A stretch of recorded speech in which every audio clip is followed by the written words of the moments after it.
తిరుమలలో సమూల మార్పుల దిశగా కొత్త పాలకవర్గం నిర్ణయాలు తీసుకుంటుంది. గతంలో వచ్చిన ఫిర్యాదుల పరిష్కారానికి ప్రాధాన్యత ఇస్తుంది.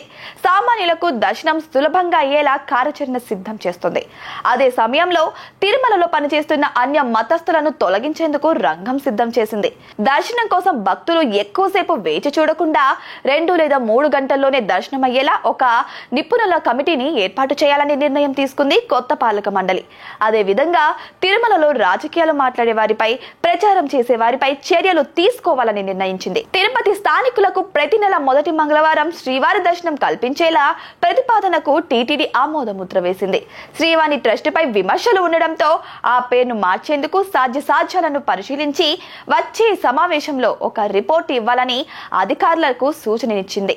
తిరుమలలో నిత్యాన్న ప్రసాద భవనం మెనూలో అదనంగా మరో పదార్థాన్ని చేర్చేందుకు నిర్ణయం తీసుకుంది. త్వరలోనే ఈ నిర్ణయం అమల్లోకి రానుంది అని వెల్లడించింది. అదే విధంగా తిరుమలలో పనిచేస్తున్న అన్య మతస్థుల తొలగింపు పైన కసరత్తు కూడా ప్రారంభించింది కొత్త పాలక మండలి. వారితో చర్చలు చేసి 2 ప్రతిపాదనలు వారి ముందు ఉంచాలని నిర్ణయం తీసుకుంది.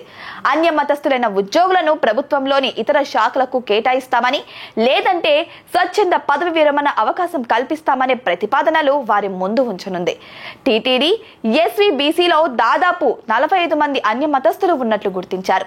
హిందువులు కాని ఉద్యోగులను తిరిగి గుర్తించి వారికి కౌన్సిలింగ్ ఇచ్చే పని ప్రారంభించింది. అయితే ఇప్పటికే వీరి విషయంపై కోర్టులో కేసులు నడుస్తున్నాయి. దీంతో టీటీడీ ఆచితూచి వ్యవహరిస్తుందని చెప్పొచ్చు. తిరుమలలో ఫిబ్రవరి నెల కళ్యాణోత్సవం, ఉంజల్ సేవ, ఆజిత బ్రహ్మోత్సవం, సహస్ర దీపాలంకరణ సేవలు జరగనున్నాయి. టికెట్లను గురువారం ఉదయం 10 గంటలకు ఆన్లైన్ ద్వారా విడుదల చేయనున్నారు. శ్రీవారి ఆలయంలో అంగ ప్రదక్షిణ టికెట్ల కోటాను 23న ఉదయం 10 గంటలకు విడుదల చేస్తారు. అదే రోజు మధ్యాహ్నం 3 గంటలకు వయోవృద్ధులు, దివ్యాంగులు, దీర్ఘకాలిక వ్యాధులున్న వారి కోసం ప్రత్యేక దర్శన టోకన్లను కూడా విడుదల చేయనున్నారు.